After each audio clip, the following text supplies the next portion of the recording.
Hi. If you have seen my second episode of a romance reading challenge, you will know that I'm slightly struggling to decide what I want to do in the future. So, the purpose of this challenge was for me to figure out whether I like romance and what kind of romance I like. And it just so happens that out of the selection of the books that I had for the second episode, I only enjoyed one, and the other two were unfortunately a miss for me. So that got me questioning whether the books that I have on my romance shelf are the books that I would be ever so slightly interested in. So I decided to do something similar to Shelve It or Scrap It, where I pick some of the books from the shelf. I read maybe the first chapter or the first 30 to 50 pages just to see if I'm enjoying the writing, if I'm enjoying the sort of the idea of the book, the characters, and then if not, I will declutter them, DNF them, and move on to the next one.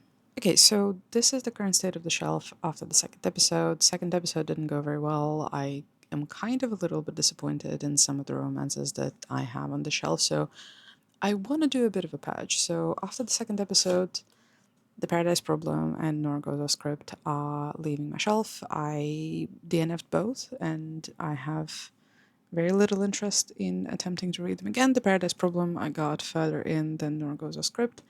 The Paradise Problem was just a little bit too shallow and about sexual attraction, which is fine, but just not something that I'm looking for in my reading. And Nora Goes Off Script, again, there was nothing wrong with it. I don't think it's written badly.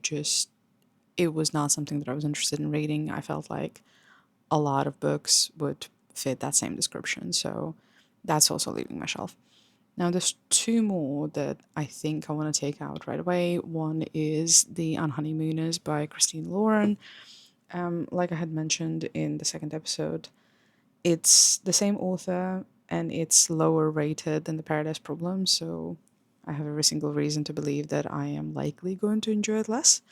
And the other one is going to be Summer in a City by Alex Astor. It was a bit of a rash purchase. I didn't really have a reason why I bought it. I just saw it at the store and decided that I want to bring it home. I didn't really look at who the author is. I'm just not a huge fan of the author. There's absolutely nothing wrong with her, just not my style of promotion.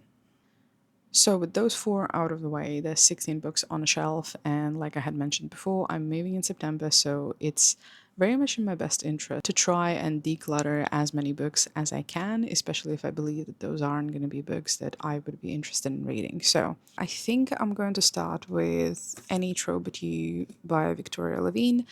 I didn't have any reason to buy the book. I saw the cover on Goodreads. It had a moose. I thought it was cute, and I was about to start the romance reading challenge, so I wanted to add it to the challenge. So I'm going to read anywhere between, let's say, 30 and 50 pages, and then I will see if I'm enjoying it. And if I do, then I'm going to continue reading it. And if not, then it's just going to go and find a better home. And then the next one is going to be Beg, Borrow, or Steal. I don't know if this is going to be my kind of a romance. I feel like it's going to fall into a similar category as Nora Gogo's Script, where there's nothing specifically wrong with it. I've just read a few too many romance books like that. So I'll give this a go, see if I like it. If I don't, then it's going to join the declutter pile. If I do, then I'll continue reading it. And the third one that I think I'm going to pick out is Out of the Woods by Hannah Bonham Young. I have seen the movie that was based on this book. I really enjoyed it. I just don't know if I also want to read it. Again, the same story. I'll read 30 to 50 pages, see how I like it, and then I'll be back with you. So I've given a go to the three books that I have selected, and I have had very surprising results, to be fair. So the first one that I decided to give a go is Any Show But You by Victoria Levine.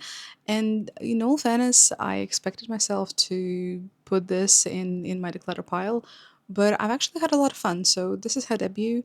The main character is a romance book writer, and she writes happy endings, even though she doesn't believe in them herself, because she used to be engaged and then that engagement fell through. So in the first 10 pages or so, we don't know what happened with her engagement. We don't know what happened in her relationship and why that didn't end up in marriage. But she's heartbroken to the point where she doesn't believe in happy endings so badly that she has a document on her laptop where she has an alternative ending for every single romance book she has ever written, where the ending isn't happy.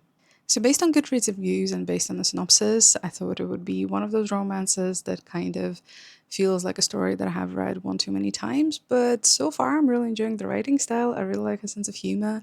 I do have a soft spot for debuts. I don't know if you feel the same, but I always want to give them more of a chance than some of the established authors. So far, I'm having a great time. Maybe it will change in the future, but I definitely want to continue reading this. So I think I'm going to include it in my August TBR and then see if I continue enjoying it. And as my second book, I went to read Out of the Woods by Hannah Bonham Young, and I didn't really have that big of a problem with it. I just caught myself not really interested in continuing. Like I've said, I have seen a movie for this book, and it sort of makes me feel like I don't really want to read the story if I already know how it's going to end. So, for that reason alone, I think I am going to DNF this and declutter this and move on to the next one.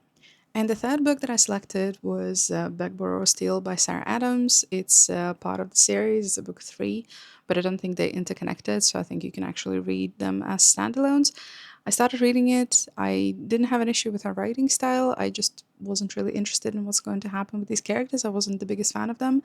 So I think this is also going to be decluttered, and I'm going to move on to something else. So, considering that those three weren't really a success, which isn't necessarily a bad thing, I decided to pick three more books. And the first one that I gave a go was Better Than the Movies by Lynn Painter. And I have heard wonderful things about it. And based on the first couple of pages that I've read, I'm actually really enjoying the writing style. I like the humor, I like the characters. So, I'm going to continue reading this, and it's going to stay on my romance shelf. And the next one that I picked out was The Rom-Comers by Catherine Center. Again, I have heard wonderful things about it. I started reading it, I read a couple of pages. Again, I had a lot of fun, so I think I'm going to keep this on my shelf and see if I continue enjoying it. And the final book that I have included in this list was The Hating Game by Sally Thorne.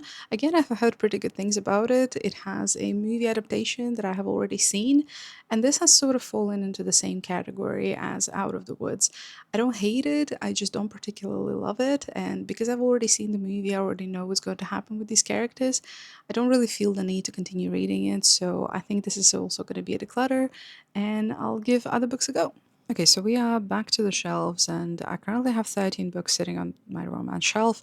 I also have two on my Kindle. One is Icebreaker, one is Love Hypothesis, and I actually think I'm going to remove both of them from the list. So, Love Hypothesis, I've already DNF'd once, and following my own logic of if I'm not enjoying a book, don't force it. I think if I haven't enjoyed it the first time, the chances of me enjoying it now are pretty slim. So, I'm not going to force it. I have read some of the other Ali Hazelwood's books. I wasn't the biggest fan. I don't really like how much smut is included in them, but the romance stories and like the character stories themselves, I'm quite enjoying. So I think I might give her books a chance in the future, but I don't think there's any point in trying to force Love Hypothesis. And for Icebreaker, I have heard pretty negative things about it. I've heard that it's not the best romance book out there, so I don't think there's any point in forcing myself to read it. So at the moment, we have Any Show But You, The Rom-Comers, and Better Than the Movies that I've just discussed. We have Happy Place by Emily Henry, which I'm definitely going to read in August so I can complete all of my Emily Henrys. And then the rest of the books, we have three Elsie Silvers. They're the starts of her three series. I'll see whether I like Elsie Silver's writing. I'm probably going to start with Flawless. If I don't enjoy that, I'll move on. And then we have First Time Caller by B.K. Borison. Have heard wonderful things about it. Red, White, and Royal Blue. Again, had wonderful things about it. Abby Jimenez, I think, is going to be very much my kind of romance. It's not very smutty at all, so I think that's going to be right down my alley. We Used to Be Magic by Bay Ingalls. It's her debut. It's a YA romance. I want to give it a go. And then The 7 Year Slip, again, I think I'm going to enjoy it. And Tessa Bailey, I'm not entirely sure. It probably could have been one of the books that I give a go and see if I like it or not, and then maybe declutter it from my shelf, but I decided not to. But with that said, the shelf is looking a little bit bare, and I think I'm actually going to add some romantasy to it. I think I'm going to maybe expand the reading series. I have quite a few romantasy books. Not all of them are very easily accessible for me at the moment. So I think I'm going to dig through my storage and add a couple more to the shelf, and then maybe try reading romantasy within the same series and within the same challenge, and then See if maybe I just enjoy romance fantasy more because fantasy is my favorite genre. So if you add romance to my favorite genre, I guess I would enjoy it more than just romance on its own. But this is how the shelf is going to look like for the time being. I also have some classics that I could technically include in this challenge. Most of them are rereads from the books that I loved in my teenage years, and I'm kind of curious how I would see them as an adult. So I might just also add that to the challenge and make that as a separate episode, but I'm not entirely sure. That's just kind of map out of my plan. We'll see if that pans out or not. So between the last episode and this one, I have decluttered 7 romance books, and I'm quite happy with that result. Like I said, there's nothing wrong with them, there's nothing bad about them. I'm sure somebody would really enjoy reading them. Like I mentioned, I will be donating them to a charity shop, so they will be finding a better home. As for myself, I have 13 romance books left on the shelf, and in this challenge, I'm quite interested in reading all 13 of them. I have a feeling that some of these authors might become my new favorites, but I will let you know in my next couple of episodes. I think it will only take me about 3 to 4 to finish the romance books that I have. And then after that, I'm going to move on to romantasy. I have quite a few on my physical TBR, so it would be nice to go through them and see which ones I enjoy. I think every single one is the beginning of the series, so I will be able to either continue or maybe declutter quite a few of them. So we'll see how that goes. And if you would like to follow along in this journey, subscribe to my channel, and I will see you in the next one. Bye bye.